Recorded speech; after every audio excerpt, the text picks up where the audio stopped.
சின்ன பொண்ணு, கபோர்டில் இருக்க காசை எடுத்தியா? என்னை கேட்காம நீ ஏன் எடுத்த?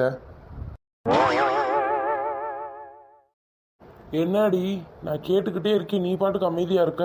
சொல்லு, நீ தானே எடுத்த? ஆமா, நான் தான் எடுத்தேன். இப்போ என்ன அதுக்கு? ஏன் நான் எடுக்கக்கூடாதா? அதுக்கு கூட எனக்கு இந்த வீட்டில் உரிமை இல்லையா என்ன? சின்னதர, அந்த காசை நான் தான்ப்பா எடுத்தேன். அம்மாவுக்கு ஒரு அவசர தேவை இருந்துச்சு. நான் உனக்கு ஃபோன் பண்ணேன், ஃபோனும் எடுக்கலை. நீ எங்கே போனேன்னு அம்மாவுக்கு தெரியாது. சரி எடுப்போம், நீ வந்ததுக்கப்புறம் சொல்லிக்கலான்னு பார்த்தேன். கடைசியில் பார்த்தா நீங்கள் 2 பேர் சண்டை போட்டுக்கிட்டு இருக்கீங்க. இந்தப்பா, அப்பா வரவும் உனக்கு அந்த காசை வாங்கி கொடுக்கலான்னு தான் வெயிட் பண்ணிட்டு இருந்தேன். பிடிப்பா காசை.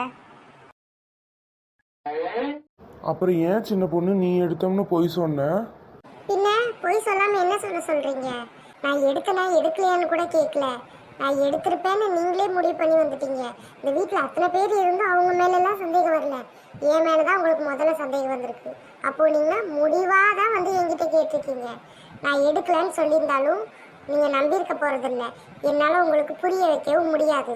இப்போ உண்மை தெரிஞ்சிருச்சா? அவங்களால என்ன பண்ண முடிஞ்சிச்சு? உங்கள் கோவத்தெல்லாம் என்கிட்ட மட்டும்தான் காட்ட முடியும். இனிமேலாவது உண்மையை தெரிஞ்சுக்கிட்டு பேசுங்க.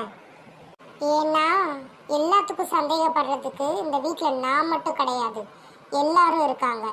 ஒரு நேரம் போல் ஒரு நேரம் இருக்க மாட்டேன்.